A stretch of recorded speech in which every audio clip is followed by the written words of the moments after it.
Hello everyone, this is Kat and welcome back to My Hero Academia Podfics. This will be the continuation of the Breaking Point series. This will be Fic 8 in the series, entitled Mama Midoriya vs. Endeavor. Summary. Where Izuku confesses to Inko about what Todoroki told him, and Inko isn't one to stand by and let abuse continue. She isn't a lawyer for nothing, after all.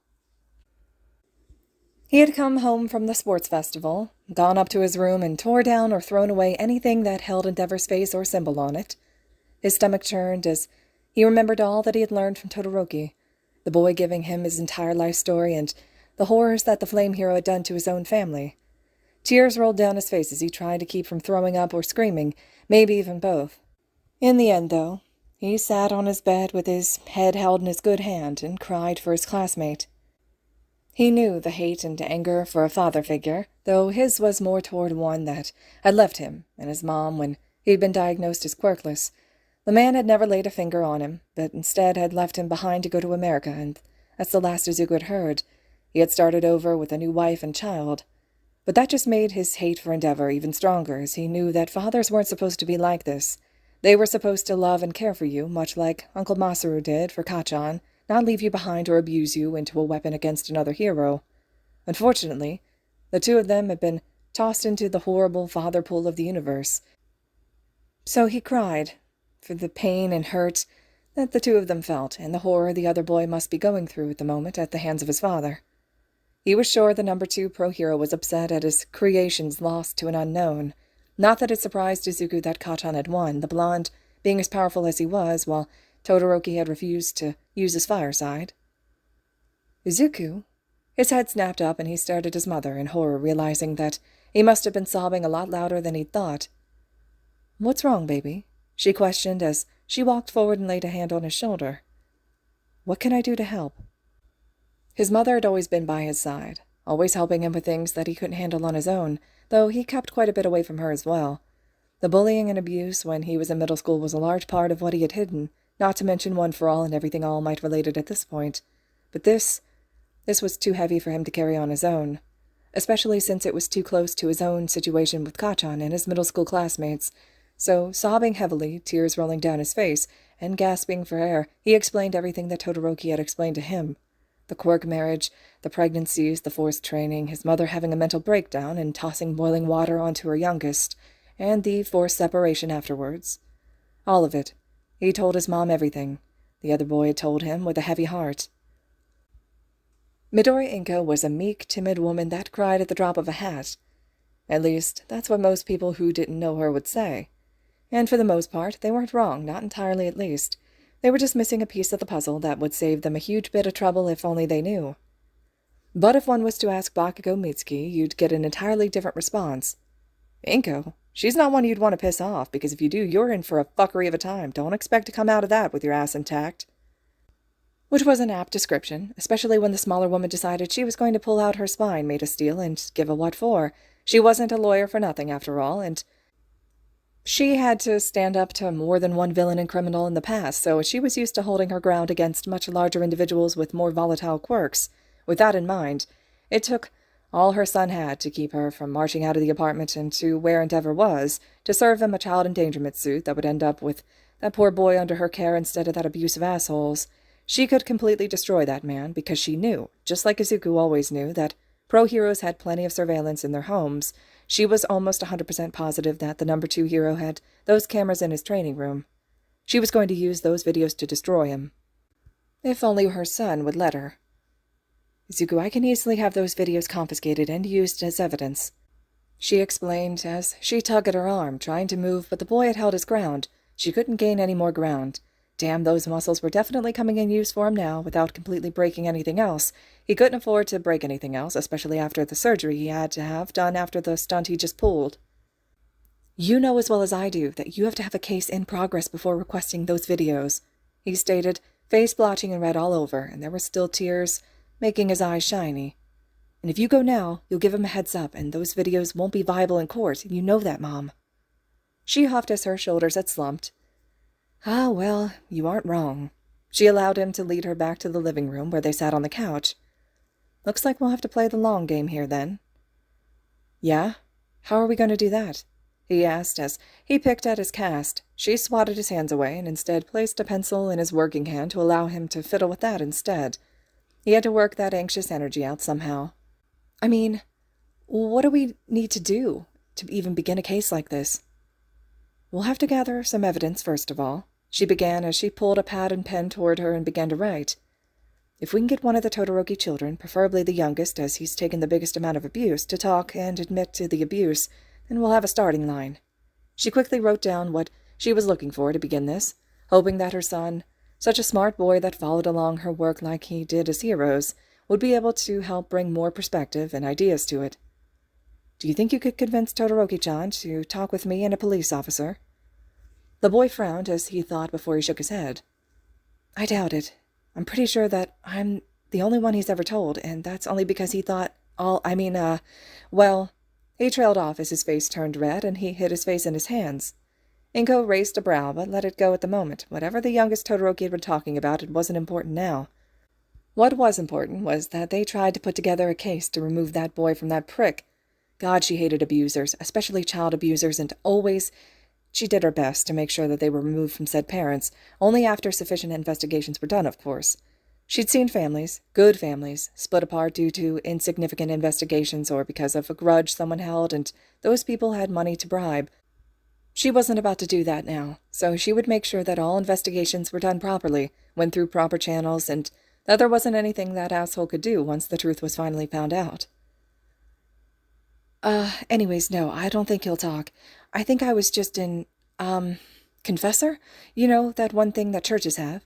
He tried to explain, and despite having such an expansive vocabulary, he always stumbled over his words. It made Inko chuckle each time that he struggled to find the right word for the conversation at hand. Yes, I understand. Well, if you can try and get him to talk, that would be marvelous. I'll do some more research and see if we can't get in contact with other members of the family. Maybe we can get one of them to talk. She chewed on her lip for a moment before jotting down mother and circled it a few times. We'll help him, she stated. Can we? The warble to his voice caught her attention, and she looked up at him, finding his bottom lip trembling. Can we really help him, Mom? His tears fell down his face as he looked down toward his broken arm. I saved him from himself, but can we save him from a hero that's supposed to be protecting him? And wasn't that such a hard thing for her son to take in? Heroes were people that were supposed to save and protect, not to harm and abuse. This was the epitome of destruction to her son's world, even though he had already lived such a hard life when everyone thought he was quirkless. This was a blow that he had not expected. One that she should have prepared him for, but hadn't had the heart to. We'll do everything we can to help, she assured him. We may not be able to pull him from custody any time soon, but we can do more than that now. For starters, you can invite him over and he could accidentally fall asleep here, or I can very insistently make him stay the night. She smiled gently, ran a hand through his hair, bringing his gaze back to her. We can be a safe place for him if he needs it. He smiled and nodded his head. It wouldn't fix everything, but it would be a start. She had an entire list of things she was going to get done by the end of the year, or she was going to scream. She had gone over several things that had concerned the Todoroki family, all of which was tragic, and she was surprised someone hadn't already opened a case against Endeavor, Agency, and the hero yet. The first thing was the death of the eldest child, Todoroki Toya. He had been completely incinerated by his own flames during a training incident with his father. He was only 10 years old. It was almost a year after that Todoroki Rei had a mental breakdown and poured boiling hot water on her youngest's face and was institutionalized. No investigation occurred for either occurrence. There were several reports from nannies and babysitters that something wasn't right with the home. It was cold and quiet, and the 3 kids never interacted at all. Only the 2 older kids talked while the youngest was isolated. After a report of possible abuse, no more caregivers of any sort were hired. She looked into the other 2 children of Endeavor and found that Todoroki Fuyumi, aged 23, the twin to the dead child, was now a teacher that lived at home with her father and younger brother. She was said to be a busybody, quiet and meek, and she kept to herself mostly, but otherwise focused on the kids and her class and was an absolutely great teacher. Todoroki Natsuo, age 19, was the second youngest of the once 4 siblings. He was also the one that had completely left the house as soon as he was able to and was attending college to become a doctor. He had gone out of the country to attend Harvard and was acing all of his classes at the moment. Inko wasn't sure if she'd be able to get in contact with him or not, but she would try her best. Then there was Todoroki Shoto, the youngest of 4 and the one that Endeavor was currently focused on. She already knew what had happened with him and was occurring with him at this very moment. Started training as soon as his quirk began, and was drove into the ground in exhaustion. Beaten and bruised, and burned and frostbit, not to mention the isolation from everything and so much more. She chewed on the end of her pen as she looked at her computer at her desk. She was trying to figure out how she was going to start gathering information and how she was going to start the official case. This was going to be against an actual hero, one of the top 10, top 5 of the hero charts. The Commission, as they always were a pain to deal with, would shut this entire thing down as soon as they even got a little whiff of it. She'd have to be careful, which meant that she needed to find an officer that was trustworthy and not just under the thumb of the Commission. She'd met many officers in the past due to her occupation, working with them to make sure that she could keep all sorts of people behind bars for as long as possible. Because of that, she knew several of them could be of use, as well as many that would screw this entire thing over. With that in mind, she picked up her phone and dialed a number. "Hello, Officer Sansa. So nice to speak with you again, but I'm afraid this isn't a friendly call. I need to speak with you, but in a place that we can't be overheard." She paused as she listened to the officer. "Yes, the usual place would be lovely. How about Friday at about 6 in the evening?" "Yes, that would be perfect. All right, I'll speak with you then." She put the phone down and then saved all the information on the Todoroki family before closing them. There wasn't much she could do at the moment but wait to speak with Sansa, and he would be the key to opening this case and running it. Otherwise, nothing would be admissible in court. She had to bid her time, and she already knew that it would be worth it. "Well, hello there. You must be Shoto-chan," Inko greeted as she looked at the teenager that had accompanied her son home that evening. It was Wednesday, almost a week after the sports festival, and it was a lovely surprise to see her son had brought the other home with him. "I'm Midoriya Inko, Izuku's mother." She bowed to the teenager lightly, watching as his eye twitched at the bow. "Todoroki Shoto." He gave a soft bow in return before standing up. "I was unaware that Midoriya was speaking of me." "Yes, well, it's not often that Izuku doesn't talk about his friends. He gets so excited now that he has so many of them. He didn't used to have them, you know." She gave her son a bright smile even as he turned a beet red at her words. "Mom, come on, he doesn't need to know that," he complained, waving his arms around. Right now they were out of the cast, but covered in scars, and the fingers were crooked. It didn't seem to bother him at the moment, but Inko knew his pain tolerance was rather high, so she'd have to keep an eye on that. "Ah, well, I guess I'll just have to let you boys head on into the living room and start on your homework. I'll bring in some snacks," she said as she shooed them to the living room, ignoring how the boy looked at her with a tilted head. She turned and wandered into the kitchen and began to prepare some snacks for the boys. While she did that, she listened to them. "She called me Shoto-chan." Wow, she couldn't have heard a blanker but more confused tone of her life. That was rather strange, but probably due to his stunted emotional growth. Yeah, my mom does that. She did it with Kachan and Ochako and Ida. She calls them by their names, and with Chan for some reason." She heard a nervous laughter, and she could just imagine her son rubbing the back of his neck, a habit that he'd picked up from Masaru. "I hope you don't mind." There was a long silence. "I guess not. I'm just not used to such familiarity." Which wouldn't be surprising. The boy was isolated for so long that social etiquette had never been taught, or learned in his younger years. At least he'll have a chance now that he goes to UA with Izuku. "That's good. All right then, we have that English assignment for present Mike, and then that art research project for midnight. Which one do you think we should do first?" The boys dove into their homework, and Inko smiled. This was a good start to establishing the apartment as a safe space. Inko was hoping that a few more visits would allow her the chance to speak with Shoto-chan about maybe testifying against his father. It might take a bit, but she didn't mind, as long as he had a safe place to escape when needed. She just had to make sure that he knew that, and that he'd actually come here. With that thought in mind, she finished up the taiyaki and tea and took it out to her son and his friend. "Hello there, are you Todoroki Rei?" Inko asked as she walked into the hospital room, Officer Sansa right behind her. She had dressed in her best suit and carried her suitcase with her, making sure that she was as professional as possible. Yes." The woman was skinny, face slightly gaunt, but her snow-white hair was shiny and her eyes shined with life. She wore the typical hospital outfit and sat on the bed with the blanket over her lap. "Can I help you with something?" "It's not so much what you can do for me, but what I can do for you." Inko started as she walked forward and pulled the chair from where it sat at a table off to the corner, using her quirk so that she could stay in front of the woman. She noted the flinch at the use of her quirk, but did not bring any attention to it. "My name is Midoriya Inko. I'm a lawyer at the Nishimura and Asahi law firm. I've come to speak with you today about the possibility of testifying against your husband, Todoroki Enji. The charges would be illegal quirk marriage, spousal abuse, possibly, depending on your account, concerning the subject rape, child abuse, child endangerment, child neglect, unlawful hospitalization, and then second-degree murder of a child. She paused here to take in the confused and pale face of the woman that had been kept in the hospital without any real evaluation or investigation into why she had to be here. She was sure that this was overwhelming and confusing, but Inko really couldn't be subtle with this, mostly because she wanted to make sure that this man paid for what he'd done to his family. Didn't matter what anyone else thought, but she knew that she would not continue if this woman or Shoto-chan refused it entirely. She just needed to make sure that this woman understood what she was here for. "I'm sorry, but I don't understand." The woman brought a hand up to her face, trying to figure out what this little green-haired woman wanted. Her eyes were filled with fire and determination, making Rei feel like this little woman could really take on her husband. "You want to—" "I wish to take Endeavor to court for the abuse of his family," she stated back. "I understand this is a lot, and this will take a bit of time to think about." She smoothed her skirt gently as she kept eye contact with the other woman. "But I want you to know that I know what happened, and that I'll do all that I can and all that's in my power to make sure that that bastard pays for what he's done." Rei could only stare at the woman in shock, unsure of what to say or do. She'd never thought that anyone would believe what had happened, mostly because her husband was a hero, and number two at that.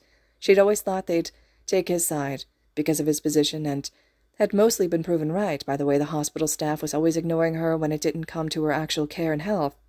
But this woman had come storming in and was offering a way to make this better in a way that could bring her out of reach of her husband, and maybe even save her son.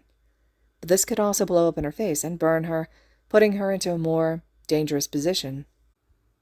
Can you maybe explain how exactly you would do this?"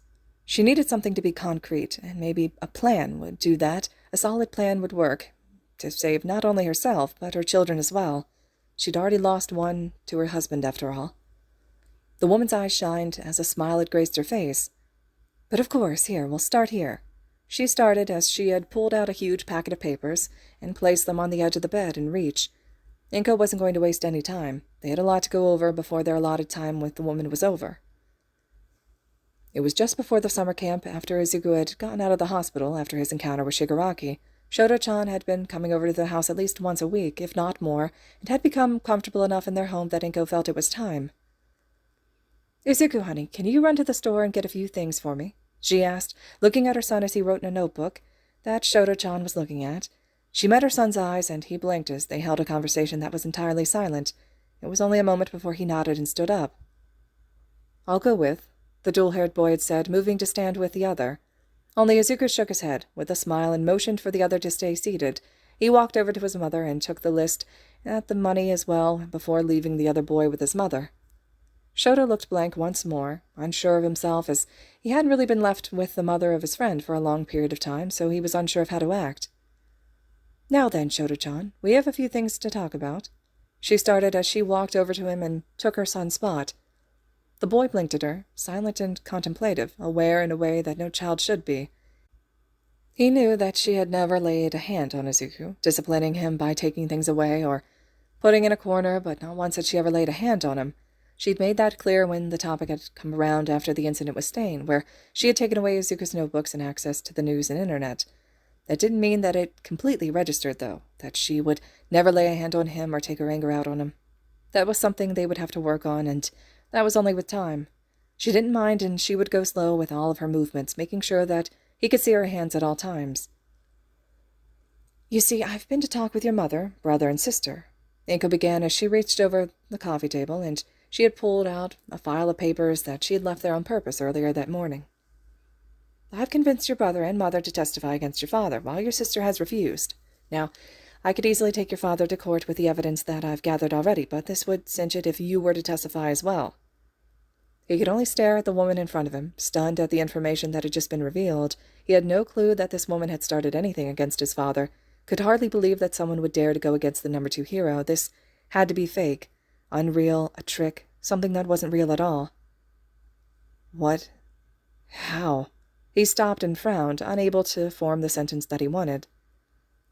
Izuku told me about what you had told him during the sports festival. He was so torn up about it. She began, raising a hand at the stormy look that was starting to appear in the boy's eyes. It was right to tell me. I'm a lawyer, and I normally send villains and criminals to jail alongside the police. People like your father deserve to be in jail. You should have never been put through that, and because my son told me, now we can make sure that you never do again.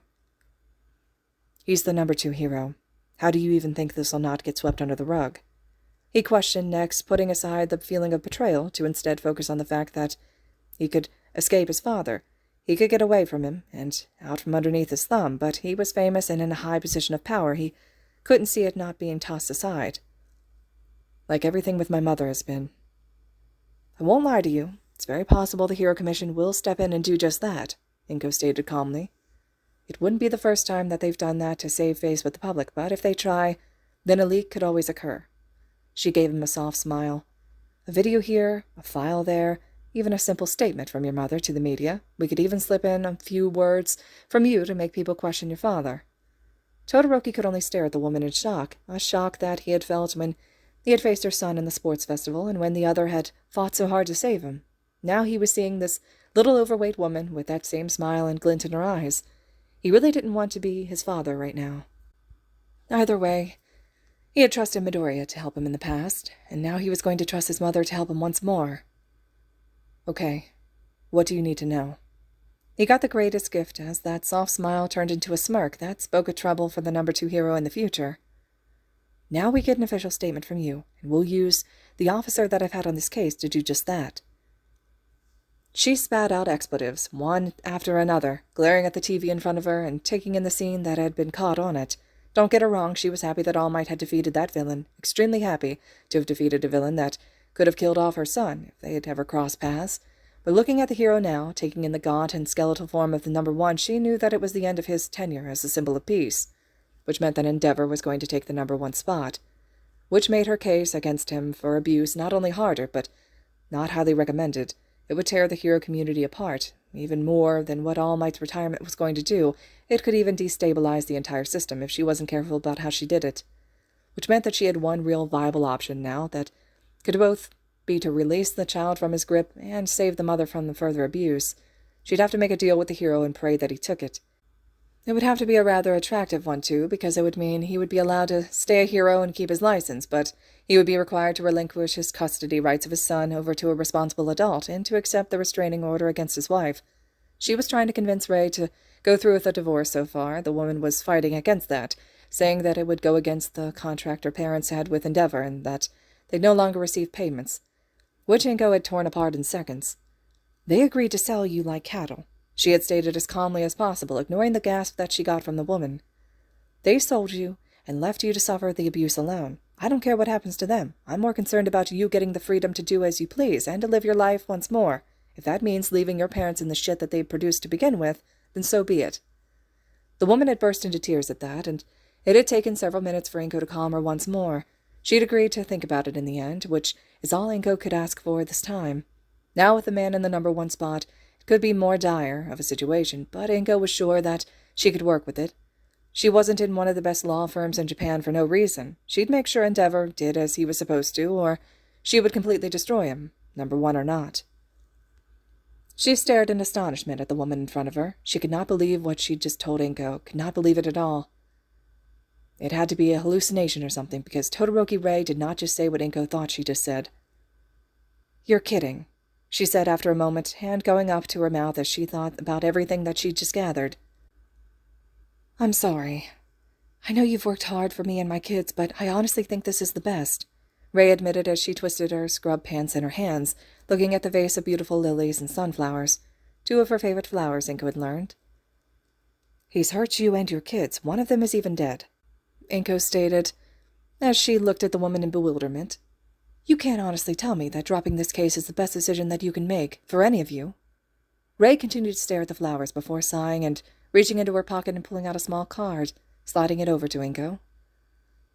"I can't say that I'll ever really forgive him, but he's already proving that he's willing to change." She huffed as she pulled the card into her hands. It was a standard white card that came with bouquets, nothing special even if it was bigger than normal. Not even Rei's name on the front of in a computer-printed-out font was special. When she had opened it, though, the words inside said an entirely different story. Rei, I know I've not been the best husband nor father. I failed in many ways that were not part of my path as a hero. I've allowed my ego and sense of competition to take me over, and it has affected the family as such. I am no husband. I am no father. No matter what anyone says, I've come to recognize my failures in these areas, and I'm not asking for forgiveness. I do not deserve that from any of you and Shoto especially. No, what I ask is that you do what is best for you, and that you advise the children to do the same. Maybe someday in the future, when we all have grown and healed, we can talk again and get to know each other again. Rei Todoroki. Inko held a breath through her nose as she looked up at the woman with a sad eye. This wouldn't happen to have anything to do with what happened against him and that monster a couple of days ago. Rei smiled and shook her head. This is the 13th bouquet that he sent to me, a different note with each one. I think that he's just writing his mind on the cards and sending them, because they seem to have something different each time. This one is full of remorse and sadness, something I haven't seen out of him since Toya died so long ago. Are you sure you wish to discontinue the suit, though? Inko pressed gently. She knew what it was like, feeling unsure and indecisive. It was one of the many reasons why she was still married to Hisashi after all this time apart. Yes, I wish to discontinue my part in the suit, Rei nodded firmly. I want to give him another chance to hopefully become my husband once more. I won't stop the children, though. I won't stop Shoto from taking his own closure or escape. If he wants to continue, I won't stop it. Inko looked at the other woman for a long time, trying to decide if she was truly sincere about her decision. In the end, she could only sigh and nod her head. I understand. Know that if you want to continue with any of the procedures in the future, we'll always be there to help. Thank you, Midoriya-san. I appreciate all you've done for me, and I hope that we can continue our relationship into a friendship in the future. Inko already knew that she was going to bring Mitsuki, and knew that the other mother would help put a spine of steel into this broken one. Of course we can. She nodded with her own smile. How about we start by telling each other about our children? She could only smile as Rei's eyes lit up at that, and began to tell stories about all of her children, while listening to Inko's own. This might not have gone the way that she wanted, but at least she had gained another friend. That'll always be a win in the end. She was pouting. She had gotten a phone call from Shoto-chan while he was at the dorms with Izuku after he had gained his license and was going to intern with his father. He didn't want to go through with the suit, and with the two biggest hitters for the case calling out, it was no longer viable. She had evidence of the treatment, but without their testimonies, even with Natsuo's, it would never win. So she had to put the case away until they either changed their minds or more evidence showed up and she didn't need their testimonies. Until then, the case was going to be pushed to the shadows, and Inko would just have to suffer with the knowledge that the hero would get away with all that he did. Come on, Mom. You know the other parents and teachers are going to want to talk with you, Izuku said with a smile as he looked at his mother. It had been a while since they had seen each other because of the dorm system and the classes. Then add in her job, and there was hardly any time to see her baby. Now she gets to not only see her child, but several of his friends and Shoto-chan as well. Also, all my friends want to see you again. I know, sweetheart, I know. Just things at work aren't going my way and I got distracted by it, she explained calmly, and waved him off as they continued their walk to the Heights Alliance dorms where all of Class 1A and their parents would be. Their homeroom teacher and All Might would be there to speak with as well. He gave her a concerned look at the mention of work, knowing how obsessed she could get. He got his obsessive tendencies from her, after all, not his father. I hope you're taking care of yourself. I don't want you to hurt yourself while diving into your work. She tended to do that when a massive case came her way, doing all she could to make sure that she had won. I am, dear, no worries.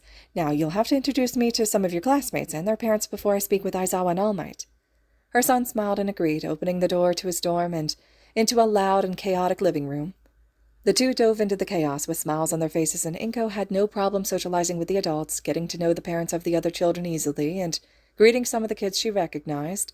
She even managed to pull Mitsuki away from almost killing a purple-haired woman in a yellow dress that was staring at men and women like they were pieces of meat. She wouldn't want her friend to kill someone in front of heroes. She'd rather do it where no one would witness it, and they could hide the body easily.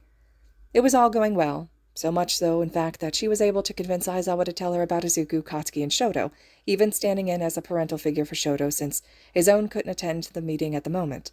At least, that's what they thought before the heat of the building had increased and a familiar face had appeared in the doorway. Endeavor looked unsure for a moment before his face had took on the ever-stoic features that he used while as a hero. He was missing the flaming features and was dressed in a casual blue long-sleeve shirt and dark black jeans and wearing boots. The entire room fell silent as all the parents had stared at the number one hero in awe. At least until the sound of heels hitting the floor caught their attention, and they all turned to watch the short, pudgy, and kind green-haired woman march right up to the man. They all stood there as they watched her come to a stop in front of a much taller man and held a hand up toward him. They didn't expect anything to happen, but then the front of his shirt seemed to bunch up, like a fist had wrapped into it. Then they all gasped as his face had turned shock, and he was pulled downwards, forced to one of his knees, or otherwise his ass would be sticking up into the air, while the bunched-up shirt part was slammed into the woman's hands. Inko ignored the audience behind her as she met the man's eyes, a scowl on her normally kind face. "Now listen here, you sad excuse for a hero." She started tugging on the shirt when it seemed like the flame hero was about to speak. "I know exactly who you are, and I know exactly what you've done." He blinked at her, unsure of what to say, as he was faced with the fury of a woman he didn't even know. "I don't even—" he began, but was silenced once more when she had tugged harshly on his shirt. "I have files and evidence that proves the abuse that you've put the children and your wife through, not to mention the excessive force that you've used on criminals and villains in the past. I can have you completely disgraced and destroyed before you can even blink." That caught his attention as his eyes darted over her shoulder and to where he could see his son standing next to the green-haired boy that had told him off during the sports festival. His eyes were brought back to the woman as she began to speak again. "But luckily for you, Rei and Shoto-chan have both asked me to leave it alone because you've apparently pulled that stick out of your ass and realized that you were being an asshat." He gulped as he realized how much trouble he could have been, and if he hadn't decided to change and improve, he's lucky that he decided to try and change, otherwise he was sure that this little woman would have destroyed what little he had left of his family. He was cut off again as she yanked at the shirt harshly. "Know this, though. The moment you step out of line again, or hurt them, and they decide to pick up the suit once more—" Her face turned dark and her eyes glowed with the type of danger that he hadn't seen in a very long time. "I will completely destroy you, and your career. No one will be able to speak of the name Endeavor without disgust and hate." She let his shirt go and straightened up, ignoring that she had the number one hero on his knees, and he still towered over her. "Now then, if you understand, I suggest you go and greet your son and speak with his teacher about his progress. I'm sure you'll be proud of him." With that, she walked away as if nothing had happened. It was silent for a very long moment, until someone spoke up. "I don't know where she came from, but that woman is a complete badass." Mitsuki cackled as she watched her best friend come to a stop in front of her son, and the two-toned boy, a sweet smile placed back on her face. "That's Midoriya Inko, and you better take my advice in avoiding her fury, because she will completely destroy you if you get it turned onto you." She looked over to where her son was completely pale and shaking, most likely remembering his own confrontation with the mother. "She's one woman you don't want to piss the fuck off." And all of Class 1A would aspire to avoid doing just that as they watched the number one hero struggle to get back to his feet, face pale and sweat covering his forehead. The only ones who saw Todoroki Shoto smile back at Inko like she was a god was Inko herself and her giggling son. The pain that Endeavor had created couldn't be undone, and Inko knew this, but she could make sure that the man never made a move to harm anyone that wasn't a villain again. She would hold all the evidence over his head for the rest of his life, especially if it kept that odd and astounded look on Shoto-chan's face, and kept the boy from further harm. All right, everyone. This concludes the 8th fic in the Breaking Point series. Fic 9 will be next. I hope you all are still enjoying this series, and as always, thank you so much for listening.